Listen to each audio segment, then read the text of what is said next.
Hello guys, ഇന്ന് കുറച്ച് Sunday പരിപാടികളാണ് നിങ്ങളെ കാണിച്ചു തരാൻ പോകുന്നത്. നമ്മൾ ഉച്ചയ്ക്കാണ് എഴുന്നേറ്റിട്ടുണ്ടായിരുന്നത്.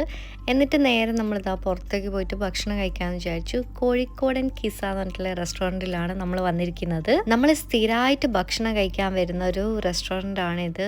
നല്ല ഭക്ഷണമാണ് കേട്ടോ. നമ്മൾ ഒരുപാട് പ്രാവശ്യം ഇവിടെ വിസിറ്റ് ചെയ്തിട്ടുണ്ട്. ഇന്ന് നമ്മൾ ഗീ റൈസും ചിക്കൻ്റെ ഒരു ഡ്രൈ മസാല എന്ന് നമ്മൾ പറഞ്ഞിട്ടുണ്ടായിരുന്നത്. ഭക്ഷണം എന്നത്തെയും പോലെ നല്ല ടേസ്റ്റ് ഉണ്ടായിരുന്നു. അതൊക്കെ കഴിച്ചിട്ട് നമ്മൾ വെറുതെ ഇങ്ങനെ വീട്ടിലേക്ക് ഇപ്പോൾ തിരിച്ചു പോകണമെന്നൊന്നും വിചാരിച്ചില്ല. അൽസാഹിയ സിറ്റി സെൻറ്ററിലേക്കാണ് നേരെ പോയിക്കൊണ്ടിരിക്കുന്നത്. പ്രത്യേകിച്ച് ഷോപ്പിംഗ് പ്ലാൻ ഒന്നും ഉണ്ടായിരുന്നില്ല. എന്നാലും വെറുതെ നമ്മൾ ഓരോ ഷോപ്പിലൊക്കെ ഇങ്ങനെ കയറി ഇറങ്ങുന്നുണ്ടായിരുന്നു. അങ്ങനെ ഒരു ഷോപ്പ് കണ്ടപ്പോൾ അവിടുന്ന് കുറച്ച് കാര്യങ്ങളൊക്കെ ഇഷ്ടമായി. അപ്പോൾ അത് വാങ്ങിക്കാമെന്ന് വിചാരിച്ചു. നല്ല കളക്ഷൻസൊക്കെ കണ്ടപ്പോൾ അതിലറച്ചു വീണ് പോയി. അങ്ങനെ ചെറിയൊരു പേർച്ചേസ് ഒക്കെ കഴിഞ്ഞപ്പോൾ ഞാൻ കുറച്ച് ടയേർഡായി. പിന്നെ എനിക്ക് കോഫി കുടിക്കാതെ അങ്ങനെ നേരെ സ്റ്റാർബക്സ് കയറിയിട്ട് കോഫി കൂടെ വാങ്ങിച്ചിട്ട് നമ്മളിതാ അതിന് തിരിച്ച് വീട്ടിലേക്ക് പോകാമെന്ന്. സമയം പോയതേ അറിഞ്ഞില്ല കേട്ടോ.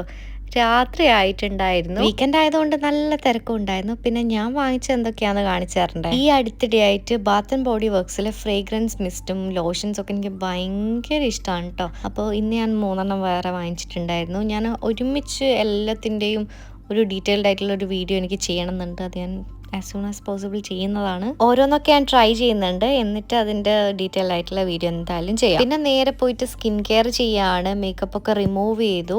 ഞാനാണെങ്കിൽ ആകെ ടയേർഡ് ആയിട്ടുണ്ടായിരുന്നു കേട്ടോ. പിന്നെ ഞാൻ മേക്കപ്പ് റിമൂവ് ചെയ്തിട്ട് ഞാൻ ഡബിൾ ക്ലെൻസ് ചെയ്യാമെന്ന് വിചാരിച്ചു. ഫസ്റ്റ് ഞാൻ സിമ്പിൾ എന്ന് പറഞ്ഞിട്ടുള്ള ബ്രാൻഡിൻ്റെ ക്ലെൻസറാണ് അപ്ലൈ ചെയ്തിട്ട് ഫേസ് വാഷ് ചെയ്യുന്നത്. അതിനുശേഷം മൈൽഡായിട്ടുള്ള സെറ്റഫിലിൻ്റെ ക്ലെൻസർ വെച്ചിട്ടും ഞാൻ ജസ്റ്റ് വാഷ് ചെയ്ത് കൊടുക്കുന്നുണ്ട്. ഡെയിലി ഇങ്ങനെ ഡബിൾ ക്ലെൻസിങ് ചെയ്യാറില്ല.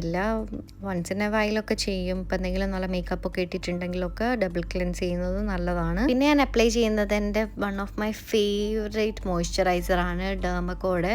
ഇതൊരു നയാസിന്നമൈഡ് അങ്ങനെ ഒരു, ഞാൻ എന്തായാലും ഇത് ടാഗ് ചെയ്ത് കൊടുക്കാം. ആമസോണിൽ അവൈലബിൾ ആണ്. ഭയങ്കര ഡ്രൈ ആയിട്ടുള്ള സ്കിന്നുകാർക്ക് ഭയങ്കര അടിപൊളിയായിട്ട് വർക്ക് ആവുന്നൊരു മോയ്സ്ചറൈസറാണ്. അപ്പോൾ അത് നന്നായിട്ട് അപ്ലൈ ചെയ്ത് കൊടുത്തിട്ട് വാസ്ലിൻ ഞാനിതാ ലിപ്സിൽ അപ്ലൈ ചെയ്ത് കൊടുക്കുന്നുണ്ട്. ഡിന്നർ പ്രിപ്പയർ ആക്കാൻ പോവുകയാണ് ഇനി. ഞാൻ സിമ്പിളായിട്ടുള്ളൊരു ചിക്കൻ കറിയും പിന്നെ ഇതിൻ്റെ കൂടെ കഴിക്കാനായിട്ട് ദോശയാണ് ഉണ്ടാക്കുന്നത്. പിന്നെ അതിൻ്റെ കൂടെ തന്നെ ചായ ഉണ്ടാക്കുന്നുണ്ട്. ഞാനൊരു ചായ റെസിപ്പി കാണിച്ചു തരാം.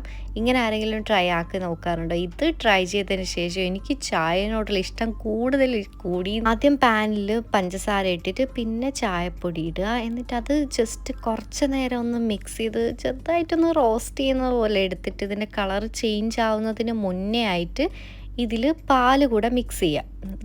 പിന്നെ നമ്മൾ ആ ഒരു ഇത് തന്നെ ഫസ്റ്റിലത്തെ ഈ ഒരു സ്റ്റെപ്പ് ഉണ്ടല്ലോ, അത് എന്താണെന്നറിയില്ല, ഇങ്ങനെ ഉണ്ടാക്കി നോക്കിയാലോ ഞാൻ ഉണ്ടാക്കുന്ന ചായയൊക്കെ എനിക്ക് അടിപൊളിയായിട്ട് തോന്നിയിട്ടുണ്ട്.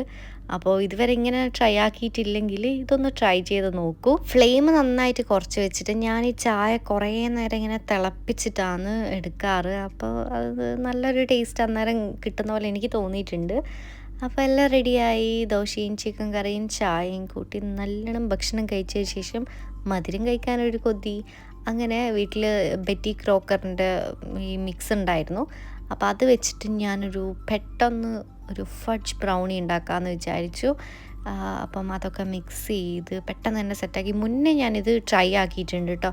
അപ്പോൾ അടിപൊളിയായിട്ട് തന്നെ വന്നിട്ടുണ്ടായിരുന്നു. ആ ഒരു കോൺഫിഡൻസിലാണ് ഞാൻ വീണ്ടും ഒന്ന് ട്രൈ ആക്കി നോക്കാമെന്ന് വിചാരിച്ചു. അന്ന് ഞാൻ ഉണ്ടാക്കിയിട്ടുണ്ടായിരുന്നത് എയർ ഫ്രയറിലായിരുന്നു. അപ്പോൾ ഇതിൽ ശരിയാവുമെന്നൊരു പേടി ഉണ്ടായിരുന്നു. എന്തോ ഭാഗ്യം നല്ലോണം വന്നിട്ടുണ്ടായിരുന്നു. നല്ല ഫഡ്ജ് ബ്രൗണി ആയിരുന്നു. അല്ലാതെ നമ്മൾ പുറത്തുനിന്ന് ഇപ്പോൾ ഹോം ബേക്കേഴ്സൊക്കെ ചെയ്യുന്ന ബ്രൗണി ഇല്ല, അതിൻ്റെ അത്ര ടേസ്റ്റൊന്നും എനിക്ക് തോന്നിയിട്ടില്ല. കാരണം എനിക്ക് ബ്രൗണി ഭയങ്കര ഇഷ്ടമായതുകൊണ്ട് തന്നെ ഞാൻ പല സ്ഥലത്തുനിന്നും ബ്രൗണീസ് കഴിച്ചിട്ടുണ്ട്. എന്തായാലും സ്വീറ്റ് ക്രേവിങ്സ് ഒക്കെ സാറ്റിസ്ഫൈഡ് ആയി. ഇനി ഞാൻ കുറച്ച് നേരം ബിഗ് ബോസും കണ്ടിട്ട് ഇനി സുഖമായിട്ട് കിടന്നുറങ്ങും. അപ്പോൾ നമുക്കിനി അടുത്ത വീഡിയോ ആയിട്ട് കാണാം. ടാറ്റാ, ബൈ.